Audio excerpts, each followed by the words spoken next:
Let's knock this out, give these guys some good stuff, and then they can always come back if they have questions by the end. Let us know. But Right. let's start this off with a little sleep and energy. Okay. Yep. Sounds great. Um, Perfect. So I wanted to highlight this topic because so many people who we see coming in for our nutrition consults are all chasing more energy through the day. And I feel like they're so desperate for it that they will, kind of poison themselves with stimulants in order to get good energy, not realizing that it messes up their sleep later at night. And then if you don't get good restful sleep, then you're not going to have good energy the next day. And so it's just this total cycle that we really just want to restore the normal functions of our body to produce a good circadian rhythm. Okay, so I'm just going to skip through a couple of things. Okay, so what we do in our nutrition consults is we try to figure out personalized way to optimize whatever is happening or not functioning right with the person. And so we don't have cookie cutter protocols that we use with people. When I'm asking people about their history, I'm asking about their lifestyle, the things that they do to help develop good energy and good habits during the day, and what are they eating, and how does that set them up to be productive in the day, peaceful at night. And then when we have some question marks where we may not understand, why certain things are happening, then we like to run labs. So we always like to set out what questions are we trying to answer before we do our labs, because we don't want to, waste people's money. We want everything to be very efficient and appropriate. And if we can find a more appropriate dietary strategy for you to help you feel better, then we like to go over that in detail, and I'll often give people recipes. All right, so sleep and energy, like I said, they are the natural cycle. It's an active sequence of changing brain waves driven by the circadian rhythm. So within the brain, you have a hypothalamus gland, and within that little gland, it has something called the SCN, the suprachiasmatic nucleus, and that is like the internal timer of the body, and it's set according to the sun.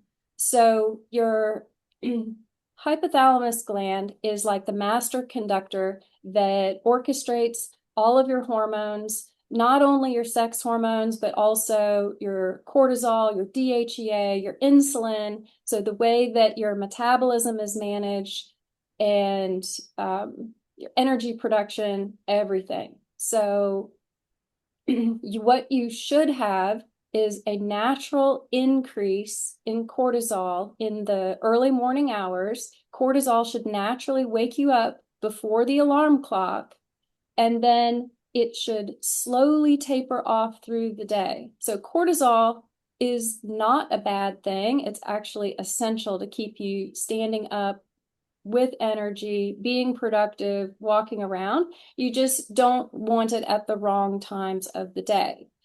Um, so when you have a good cortisol rhythm, naturally high in the morning, naturally low at night, you should have very focused memory. You should have a desire to exercise, good mood, without an afternoon crash or cravings for sugar. So this is a concept that may be a little foreign to some of you, the traditional Chinese medicine biomeridian clock. So what they believe in acupuncture is that every part of the body has a certain time frame where it should be most active and should perform most of its repair, growth and repair functions. And so when we think about what should be happening when we're asleep at night, you want to be asleep before 11 p.m. so that the gallbladder time from 11 to 1, that's you want your gallbladder to have all the time it needs to process the fats that you ate during the day, and um, just to regenerate so it's ready for what you're going to eat the next day. And then your liver time is from 1 a.m. to 3 a.m. And that's when the liver is neutralizing and detoxifying all the chemical toxins that you came in contact with, all the pollution that you breathed in, the things that were bad for you that you ate or drank, and also it's recycling and neutralizing and flushing out your hormones. So then from 3 a.m. to 5 a.m., we get into lung time, and the emotion associated with the lungs is grief. And so oftentimes if people are working through some strong emotional processes, it may disturb their sleep during this time. So, but ideally, you want to be asleep from somewhere between 10 and 11 all the way up to maybe say 5:30 or 6 a.m. when you get into the large intestine time. So ideally, if that whole sleep cycle works well, then this time period from 6 a.m. to 7 a.m. or maybe just a little bit later, that's the best time for a bowel movement. So this is the normal cycle that your body really wants to adhere to. And like I mentioned before, it's set according to the sun. And so that's the very best thing if you can get bright sunlight in your eyes without sunglasses first thing in the morning. So some of the impacts of poor sleep, short term, this is pretty obvious. Everybody has probably felt low mood or feeling kind of cranky if you didn't get a good night's sleep. You may have noticed that you're hungrier all day long because you become a little less insulin sensitive when you have poor sleep. You might even be a little more clumsy, and obviously you might be a little forgetful and do, kind of silly or stupid things like through the day, like, oh, can't wait to get to sleep tonight so that you can have your head on straight the next day. But long term, if you have chronic poor sleep, you may be a lot more prone to sickness. You may have imbalanced blood sugar, which can lead to cravings and weight gain. You could even have a lot of cardiovascular inflammation, which can lead to high cholesterol and even blood pressure issues. And of course, you can also have serious cognitive decline. Of course, we know how good we feel when we get up and we've had a great night's sleep. So everything that I just mentioned, you would have the opposite. You get sick less often, you have a happier mood, you can manage your blood sugar, and you can stay at a normal weight much, much more easily. And great sleep is wonderful to protect your brain from cognitive decline because it promotes regular glymphatic drainage. So I'll get into that in just a sec. Glymphatic drainage was discovered in 2012 by scientists. They showed that the brain actually drains toxins and fluids out, not only through the arteries and veins, like the plumbing system that runs through the body, but there's also this area of it's kind of like lymphatic tissue where it's not really pumped through, but it's more, if you can imagine, a little bit more like a spongy kind of material where fluids are kind of soaking through and moving. That's the glymphatic system. And it is most active during your deep sleep stages. So I'm not going to read these study abstracts, but I just wanted to let you know that the original study was in 2012 where the glymphatic system was discovered, and then they did a follow-up study in 2013 where they found more details about the importance of that. Well, I'm just going to add that, right? That's where they talk about the nutrition and chiropractic. Chiropractic has that connection with the immune system. That's part of that lymphatic drainage in the brain and all that kind of stuff too. So this is perfect when they ask questions about what can chiropractic do also. It also supports the nervous system and then also helps with the immune. Right. So with normal sleep architecture, there are actually 4 distinct stages of sleep. Stage 1 is the initial stage where you're just barely falling asleep. Stage 2 is a little bit deeper. Stage 3 is the most restorative. That's the deep sleep time where you want your glymphatic system to be working. And then REM sleep is when you're dreaming. So these cycles, your body goes through this whole 4 stages about every 90 minutes. And the goal is to get through 5 cycles at night. And that requires about 7.5 hours of sleep. Okay, very important that you're not cutting that time short because the duration of time for each of the 4 stages changes through the night. The hours before midnight are twice as effective as later stages. Okay, so I want you to think about that. It's very important to start winding down and getting towards the bed sometime in the 9 to 10 hour so that you can get in bed around 10 and fall asleep very quickly.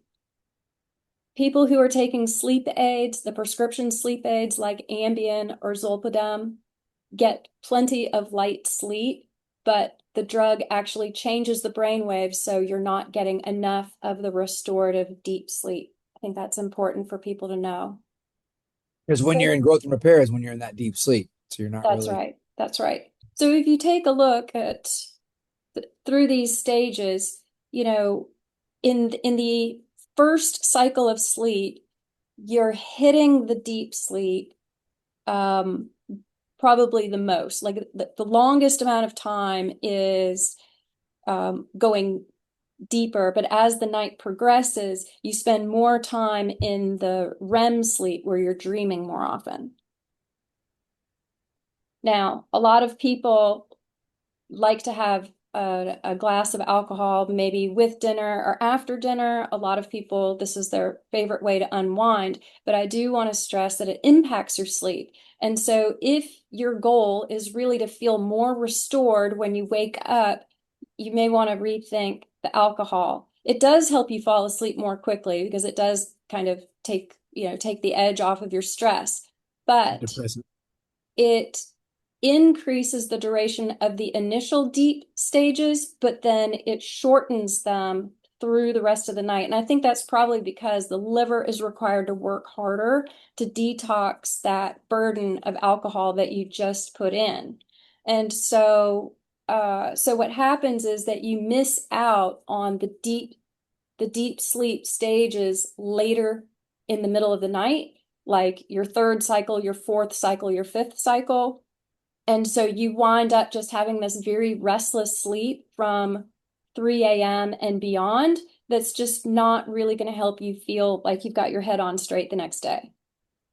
So there was a really wonderful podcast that I want to mention to you guys. If you look up this Dr. Darshan Shah, his his podcast was titled Smarter Drinking, Cut Alcohol, and it was equally as technical as what Andrew Huberman talks about, but he has a lot less ego and a lot less big words, and he kind of gets straight to the point. So that's a really good one if you want more detail about alcohol and sleep.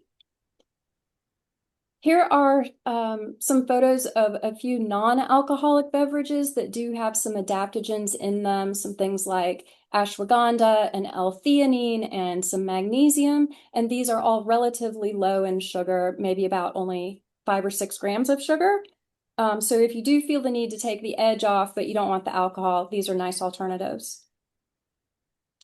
Okay, so we have a few vitamins that we like that help with different stages of sleep, depending if your problem is falling asleep or staying asleep.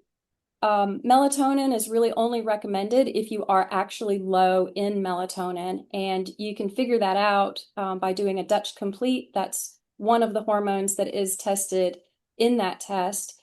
Otherwise, we like calcium, we like magnesium, and preferably we like them to come from whole food forms. Stage 2, a little bit deeper brain waves. Stage 3, like I mentioned, this is the most important because it's giving you the time of the glymphatic brain detox time. So this is really critical, especially if you're trying to get your hormones balanced or if you're trying to resolve headaches and migraines. Also, if you have immune weakness, get sick too often, or if you have like a chronic inflammatory condition, the stage 3 sleep is really what you're trying to optimize to make the biggest difference. Then with your REM sleep and dreaming, some people just some people are not aware of dreaming at all. Like it's normal for a dream to kind of vanish after you've been awake for a minute or so, but some people like really don't have that sensation that it happened at all. And oftentimes that could be a vitamin B6 deficiency. And Minchex is one of our favorites, not only for easing emotional tension, but it does have a nice amount of B6 in there too. Yeah. So top barriers to good sleep. I mean, obviously we go through phases and we may have some periods of emotional stress. But some things are within our control. Like we don't have to drink alcohol at night. We don't have to snack late at night. And we definitely don't have to look at televisions and tablets and phones. So blue light exposure may be, the biggest and most detrimental thing that's commonly in our modern environment. We didn't used to have so much blue light. Also, sleep apnea. If your husband or wife keeps nudging you in the middle of the night and your snoring bothers them, you may also have sleep apnea, which is where you kind of pause in your breathing in the night, and that can be detrimental to cognitive function because you're actually not getting enough oxygen consistently through the night. Also, if you're low in magnesium, this is like an epidemic across the country because nobody eats enough of the dark leafy greens that we naturally get our magnesium from. And then, of course, hormonal imbalances. I would say, progesterone is usually the first hormone to tank, like especially in perimenopause. But there are many young women who maybe have PCOS and are not producing enough progesterone that can also set them up to feel very stressed, tense all the time, and not getting into the deeper stages of sleep. And then as perimenopause progresses and you're not ovulating as much, that imbalance can get even worse. And then if you haven't figured out your hormonal imbalances by the time you get to menopause, potentially you could really be in trouble because these things really start playing a big part. So what's wrong with the sleep aids that I mentioned? Like Ambien and Trazodone, Zolpidem, even the Tylenol PM and Benadryl, all of these things put somewhat of a toxic burden on the liver. It's just one more thing your liver has to neutralize and detoxify. Um, Again, like I mentioned, it increases your lighter stages of sleep and it shortens the time when you're in stage 3. So here's just a quick look at a somewhat complicated pathway, how your body produces melatonin.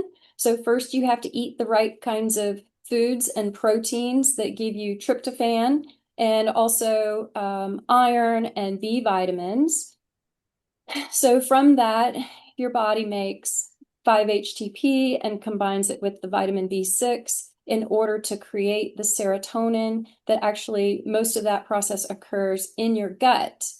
So if you have gut dysbiosis, potentially your serotonin production might be subpar, and then you won't have enough in order to combine with magnesium and SAMe to create your melatonin. So potentially those could be that's like a whole line of nutritional deficiencies potentially that could be impacting your ability to sleep. And And all then starting from some sort of stress response that you're not even breaking down the food or nutrients that you're bringing in the first place. Correct, Claire? I mean, right. that's kind of the, and so they'll supplement. A lot of these people will supplement with all these B vitamins, and they'll throw in melatonin or they'll throw in tryptophan or the amino acids that they need to kind of help create it. But you're not even digesting the nutrients in the first place, which is the real problem. Mm-hmm. And that's where you got to figure this out. But I mean, this is a great, it's a very complicated slide, but there's a lot of things to it that go along with this. But the big thing for all of those is you need those adequate B vitamins to create tryptophan to serotonin, serotonin to melatonin. I mean, you need those things to actually help that process. Yes. And if you have So high yeast or dysbiosis in the gut, then you're backwards.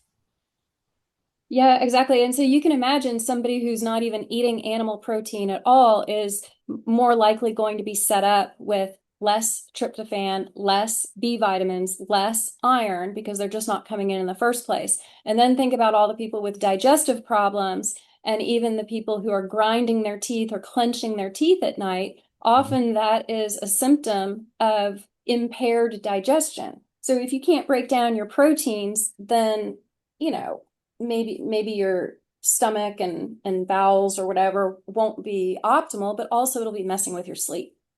So, and then your sex hormones enhance the way that you produce melatonin. So sex hormones, you can't just add these in and, expect that they're going to do all the work. It's very much like the cherry on top of the whole cake that you're trying to bake with your lifestyle, your habits, your diet, all of these things.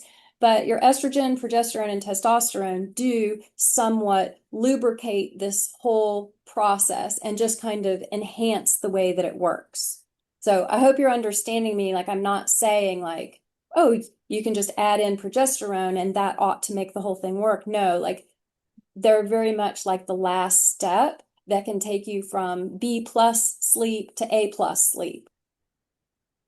And then, of course, we want to consider your gut microbiome, the site of where 95% of your serotonin and other neurotransmitters are made in your gut. So if you've been feeding your gut with a bunch of sugar and eating all of the wrong things, it potentially can impact energy through the day, muscle mass, sleep all night. So very important.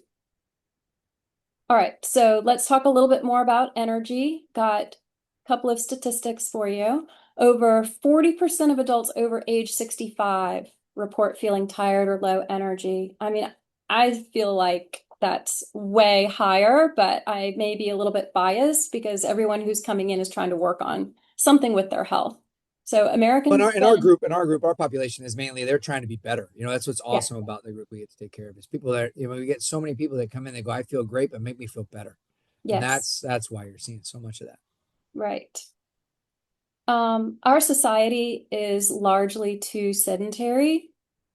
And just a little bit of exercise, only 20 to 30 minutes a day can increase your energy production by approximately 20 to 30%. And these are for older adults. It's not like you have to hang it up just because you get a little bit older. So I did want to mention to you, oh, this slide is not showing up properly. Let me see if I can fix. Oh, that's Okay, okay. so we don't have time to play this right now, but I wanted to tell you about a friend of mine named John Adamson. In 2018, he was the ITU World Triathlon Age Group National Champion for his age group, which was 80 to 84. So he was 82 years old, winning his age group at the World Championship for sprint triathlon. And a quote from him, he says, "You don't stop moving because you get old because you stop moving." That's so true. So this little video, this was a clip from Fox 5 where they covered John. He lives in Alpharetta. He works out at Lifetime Fitness, and he's really just an inspiration to so many people.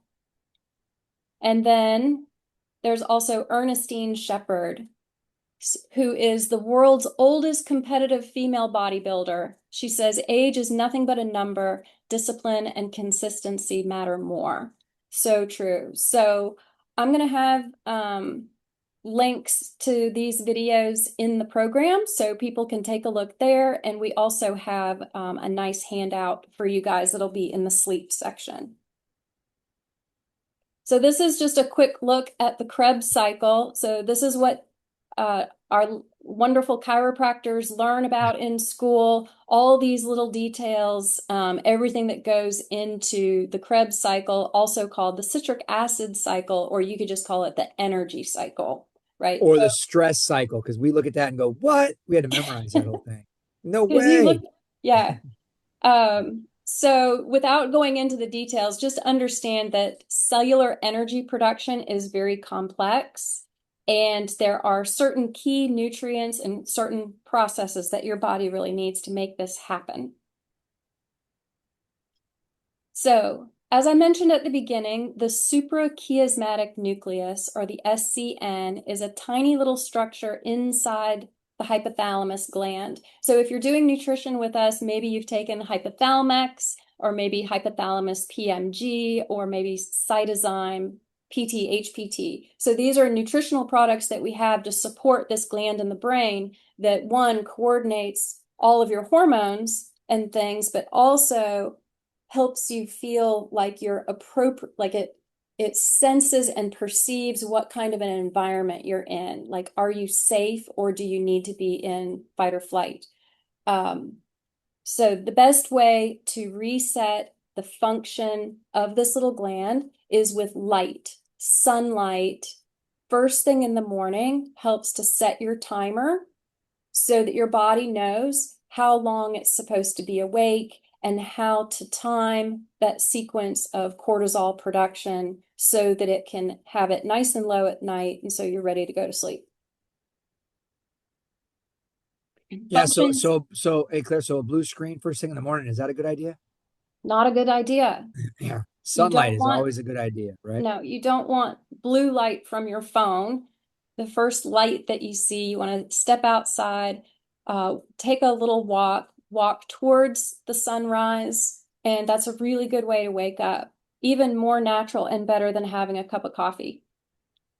So, functions that are influenced by your adrenal glands.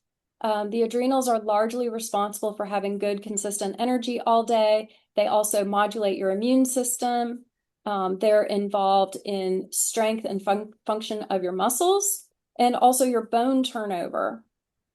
Your adrenal glands they work together with the thyroid in producing thyroid hormones that run your metabolism. And they're also highly involved in the way your body manages blood sugar, which means, are you going to be plagued by cravings through the day, or, can you keep your mind focused and wait until an appropriate mealtime? Your adrenals are largely involved in your emotional health and the way you feel getting through your day. Like, do you tend to feel like you're on a ledge, like on the verge of jumping? Is your day that stressful, or are you getting through your day like peaceful, happy, optimistic? The adrenal glands and cortisol production, they also help control whether or not you're prone to an autoimmune condition because cortisol is very anti-inflammatory and it counters the inflammatory effects of insulin that you're exposed to through the day. So a lot of people are, kind of, I think, paranoid of cortisol spikes.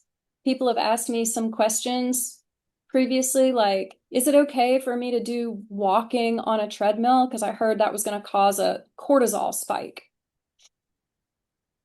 You can work out on a treadmill. Like, let's not be silly, but there's a lot of myths and some odd talk about cortisol, like on social media. I don't know if that's where people get these ideas from, but cortisol is a necessary hormone. It fuels the brain to be alert, helps to lower your inflammation. It gives you energy so that you can exercise and maintain stable blood sugar. So you don't want to be stimulating insulin through the day with sugary food choices because that is going to provoke excess cortisol.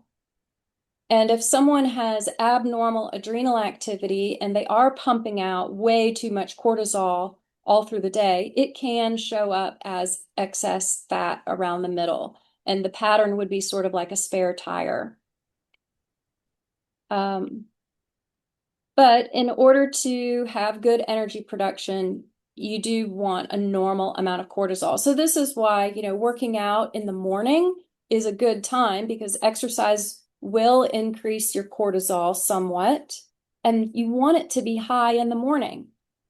And then you want it to gradually taper off through the day. You definitely don't want to be doing intense exercise late in the evening because you'll probably be pumped up for a couple of hours and you won't be able to relax and go to bed. But there's nothing wrong with movement, especially, maybe a 10 or 15-minute walk after dinner.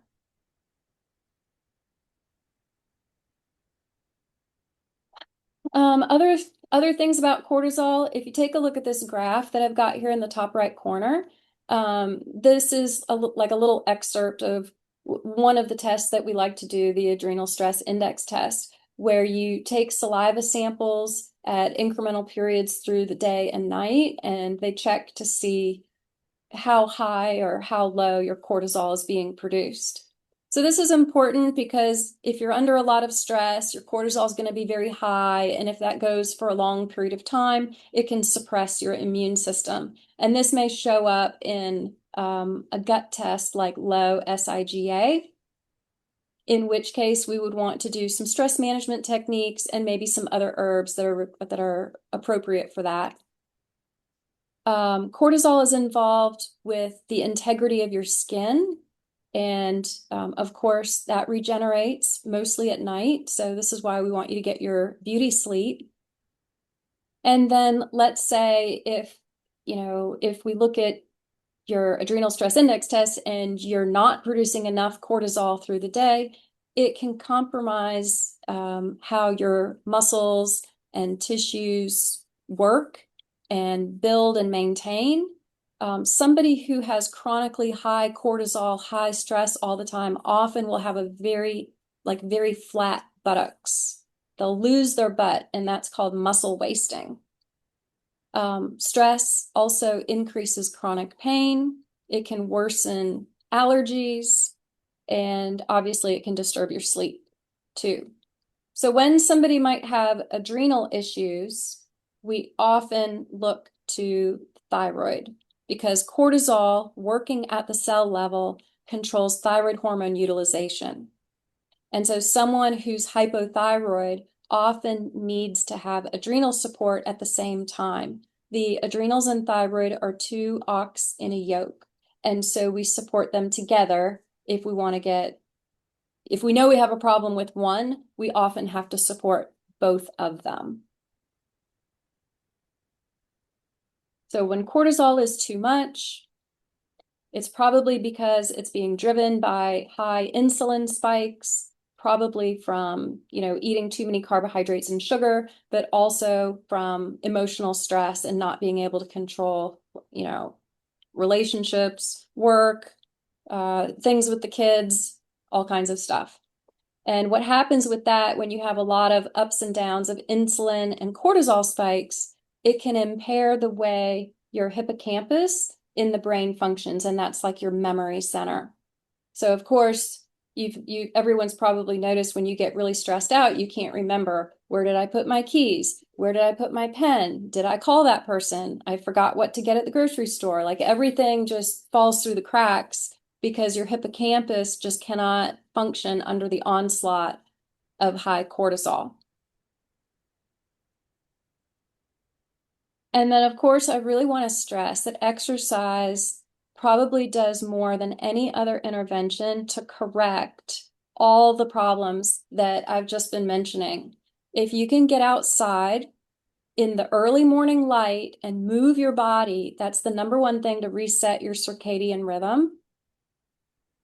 For men, it's very important to make an effort to do the zone 2 steady, moderate exercise. I feel like women have always kind of grown up doing that kind of work. And I feel like the way our mitochondria are structured, it's much more natural for women to have good zone 2 function. But men, if I were to generalize, are more into doing like the interval training, the weightlifting, the things that are more short bursts of activity. And maybe men may not be born with the same kind of mitochondrial patterns that women are. And so from what I've gathered from listening to certain scientists, it's extremely important for men to do zone 2 work. It's extremely important for women to do high intensity intervals in order to optimize the way our energy production works. Energy production and brain development. Honestly, it's literally, they're talking about this is where the red light therapy or the support for different types of mitochondrial development. This is exactly it. This is why there is a yin and yang, and there's right brain, left brain, and males and females. So 100%. And so for us, really the biggest thing is movement is medicine. 100%. Yes. And so it's not just movement as in going walking and movement as in running or movement as in swimming. It's also movement of your spine, movement of your vertebra. Yeah. even getting adjusted when all of your joints are being moved by the chiropractors, that is also boosting your dopamine, your norepinephrine, your serotonin, like all of these beneficial brain neurotransmitters. You know, if you've been adjusted, you feel more calm, you feel more peaceful, more energized, and like ready to attack the day just from getting adjusted. And then combine that with also getting some exercise through the day and eating food that just nourishes your physiology. Like you can't help but have like feel much, much better. Well, right, and they're talking more and more about that. That's brain driven movement, right? This is exactly what's happening. They're not just focused on the spine anymore. They're now focused on what it's doing and driving to the brain, the prefrontal cortex, and everything that goes along with it. So, yeah, no doubt about it. And I want to just add one more thing about this. You talked about energy and Claire, right? And if you want to really, if you are so dysregulated and want to really kind of balance that system out, wake up in the morning and watch the sunrise and then do your normal day and then sit and take time to watch the sunset. If you want to get back into that circadian rhythm a little bit more and really try to feel it, you wake up, watch the sunrise, and then sit calmly and watch the sunset. That will help you really regulate your circadian rhythm. So I just want to put that in there. I think that's really important for those people who are so distracted. And guess what it costs you? Nothing. Yeah, absolutely free. And this is what's brilliant about the body and how amazing the environment is that we can use. So, Right.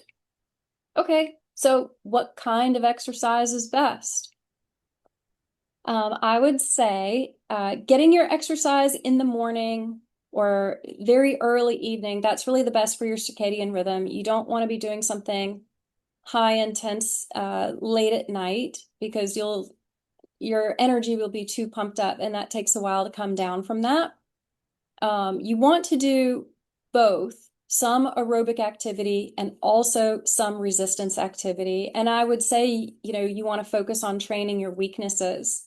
So the aerobic work, whether you're walking, running, hiking, swimming, cycling, whatever, it helps to build your mitochondrial density. It's good for your cardiovascular system.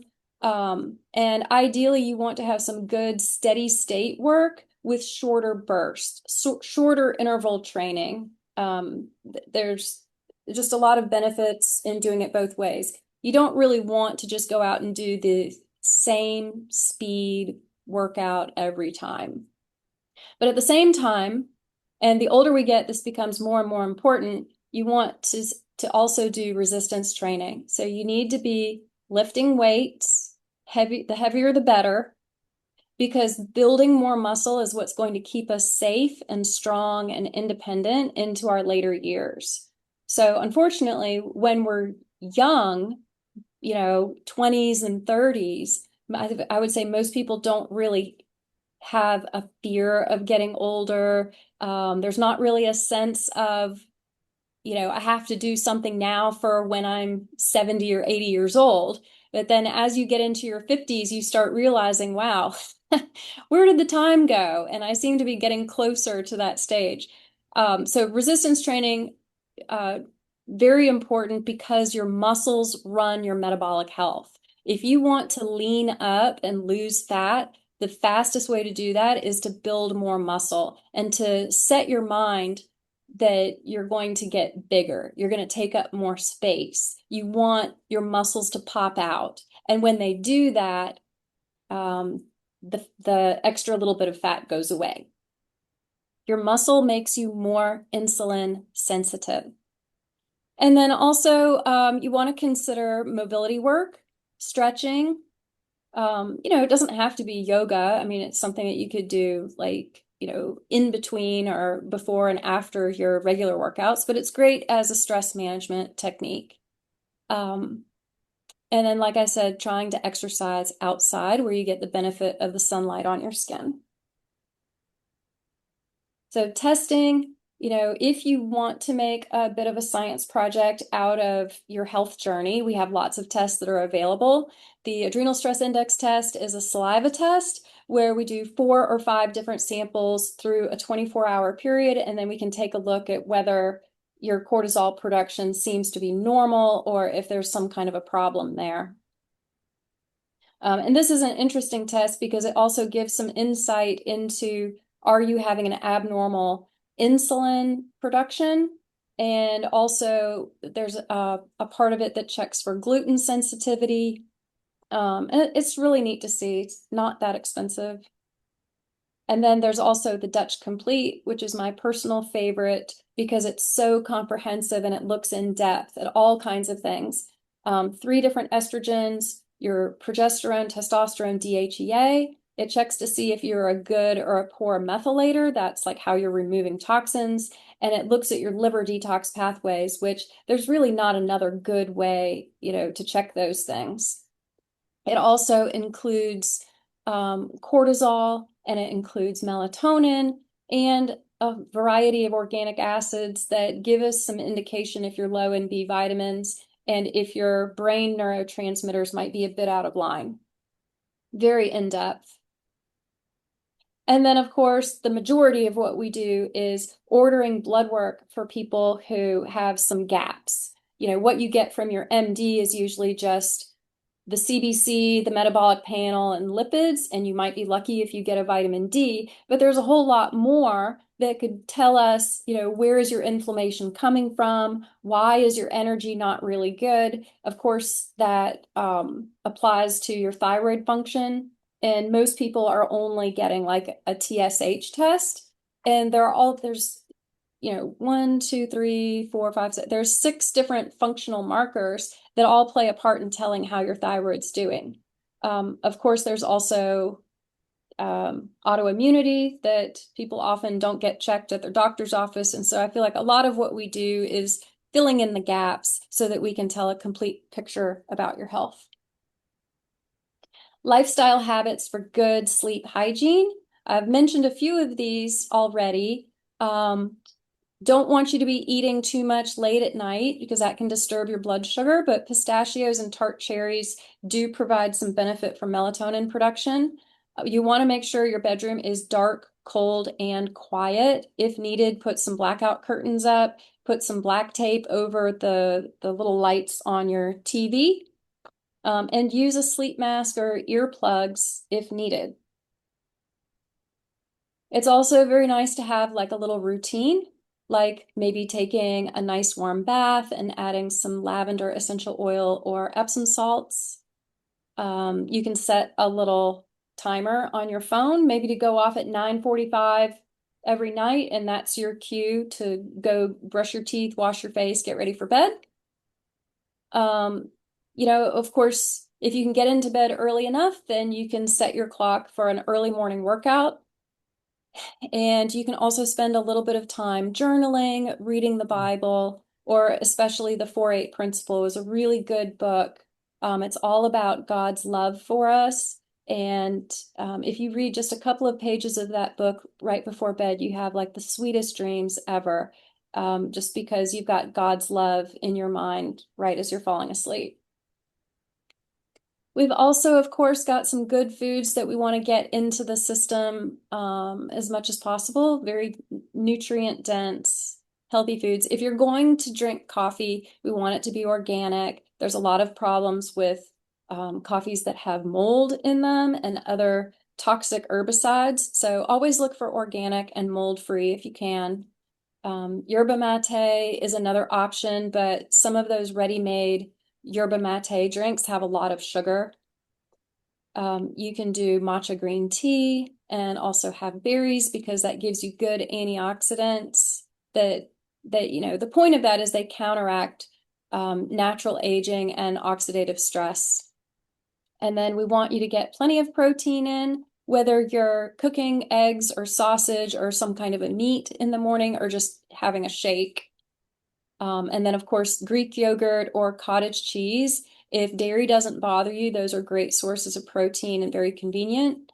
And, consider having avocado, either on toast or a rice cake because it's good, healthy fat and a good bit of fiber. And the more fats, healthy fats that you eat, that's going to help modulate your blood sugar through the day so that you're not disturbed by insulin spikes.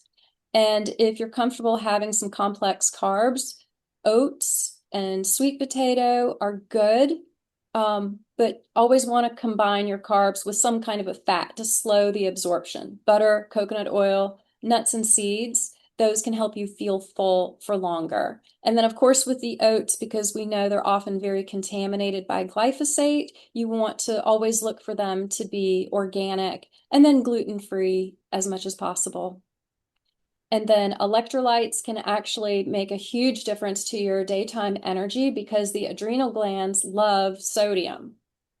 There's a big there's a wide range of sodium content in the electrolytes that are available on the market. So I don't recommend doing something like LMNT on a regular basis because that's like 1,000 milligrams of sodium. And it's really only appropriate if you're going to be outside sweating all day long. So, if you're running a race or doing a 3-hour bike ride, LMNT is very appropriate. But otherwise, if most of your day is indoors, maybe you just had like a 45-minute gym workout, you could get away with, something that's much lower in sodium. So compare your labels. And then, of course, you know what we do. We have a lot of supplements here that give us a lot of grace. It can make a huge difference immediately. Adaptogens like ashwagandha and rhodiola and eleuthero, those are some of our best sellers in the office. We love licorice. It helps the body retain cortisol and not degrade it so quickly through the day. And then we have ginseng and tribulus and rhamania that are wonderful for supporting normal hormone production and also increasing vitality and stamina. And then we have some good things for the cardiovascular system like hawthorn and ginkgo. I mean, it's just like whatever you're dealing with, nature has given us a solution in the form of all these beautiful herbs. I mean, I don't want to go into like too much detail on all of these different things. We're just kind of limited on time today, but But I want you, they could always schedule a visit, Claire, and chat yeah. with you. Yeah. Yeah, so this is where the personalized nutrition visits that we do really comes into play because we listen to everything that you're saying about your history and what you've done, what you've tried, what your labs are showing, and then we come up with recommendations for like, wow, I really think she sounds like a Bacopa person. Or I really think that skull cap would be helpful for calming the nervous system, or this person is really trying to increase their endurance. I think I want to go with cordyceps for stamina. All of these different things that are listed on this slide have their place, and you don't have to take every single one that you hear is good for you on social media. That's what we're here for. That's what we're trained to do, is to pick the best things out for you. And then, of course, chiropractic.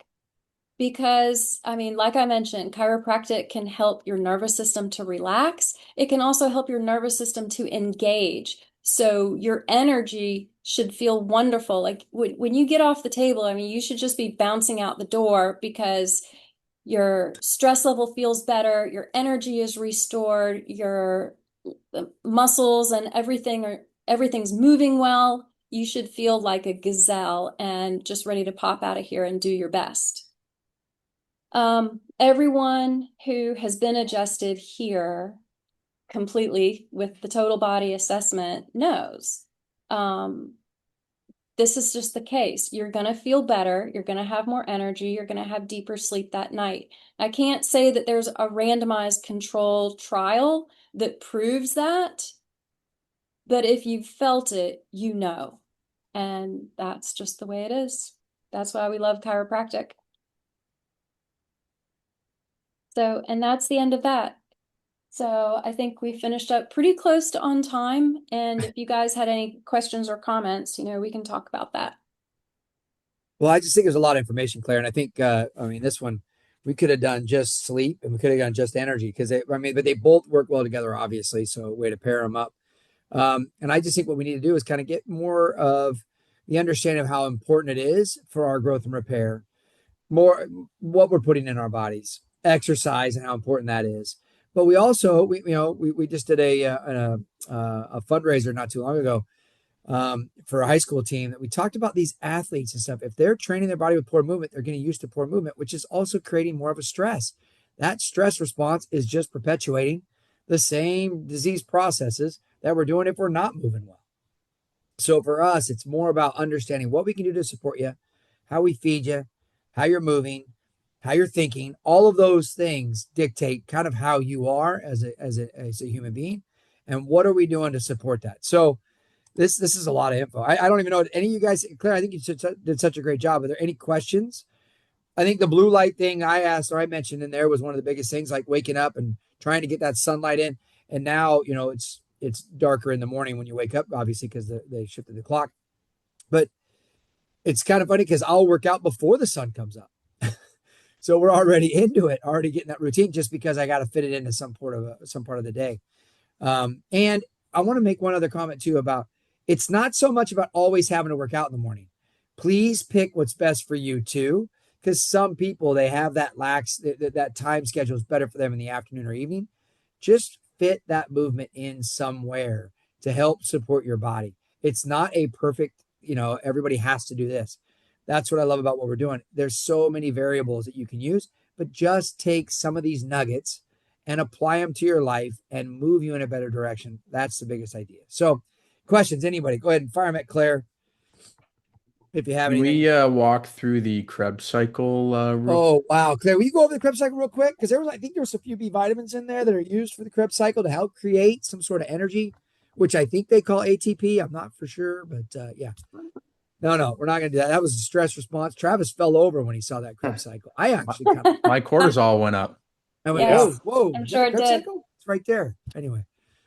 Yeah, pretty impressive what the body is able to do is, and we're just scratching the surface. And you talked about no randomized controlled tests about chiropractic.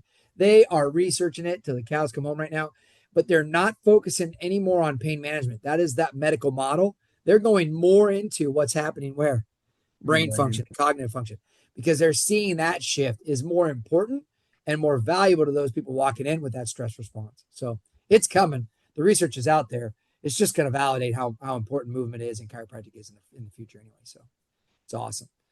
Trav, you got any questions for me? I know you're out. No, I was just gonna, yeah, I was out with the dog, but I was Yep. just gonna say on Sunday nights, it's definitely harder for me to kind of come down from the workout after playing basketball. Um, at least Not so for much, me. hey Travis, not so much for me because I don't run as fast or as hard as you do. So I think it's easier for me to come down a bit. Yeah, but like just because I'm so used to like, I'm like already in bed by like the time we usually Yeah, end. So I know like I'm up for probably an hour or two longer than I would be if it was just during the week. So right. No, I agree. I agree. And that's some of the things like I have a game tonight. And so tonight I'll get home. But once you start training your body though, I really feel like that and support nutritionally. Like I'll take some things before I go to bed and I'm good. Get the shower, get cleaned up, and I'm ready. So anyway, Claire, let's wrap this up. Appreciate you doing this. We'll have another. We may have one of you guys as a guest speaker next week to do, or in 2 weeks now to do another one on Tuesday. But I love it, Claire. Thank you so much, and we will talk again in 2 weeks. All righty. Thanks everybody for paying attention. I'm gonna turn off the recorder.